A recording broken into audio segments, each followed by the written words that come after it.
વાત કરીએ તો ગુજરાતમાં હાઈવે નિર્માણનો ખર્ચ કોન્ટ્રાક્ટની રકમની કમાણી કર્યા બાદ પણ બારોબાર વાહન ચાલકો પાસેથી ટોલ ટેક્સ ઉઘરાવવામાં આવી રહ્યો છે। ત્યારે આમ આદમી પાર્ટીએ આજે અમદાવાદ, સુરત, વડોદરા, રાજકોટ સહિતના હાઈવે પરના ટોલ નાકા પર દેખાવો કરવા એલાન કર્યું છે।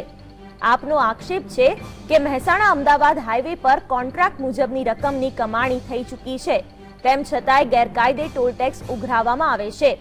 આ જ પ્રમાણે જૂનાગઢ કેશોદ વચ્ચે હજુ તો હાઈવેનું નિર્માણ કાર્ય ચાલી રહ્યું છે, ત્યાં ટોલ ટેક્સની ઉઘરાણી શરૂ થઈ ચૂકી છે।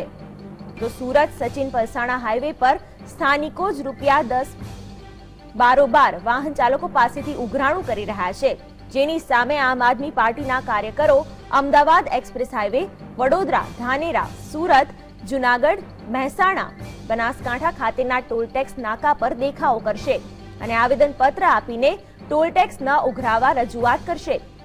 જો ટોલ ટેક્સનો પ્રશ્ન યથાવત રહેશે તો રાજ્યભરમાં આંદોલન કરવાની ચીમકી પણ ઉચ્ચારવામાં આવી છે।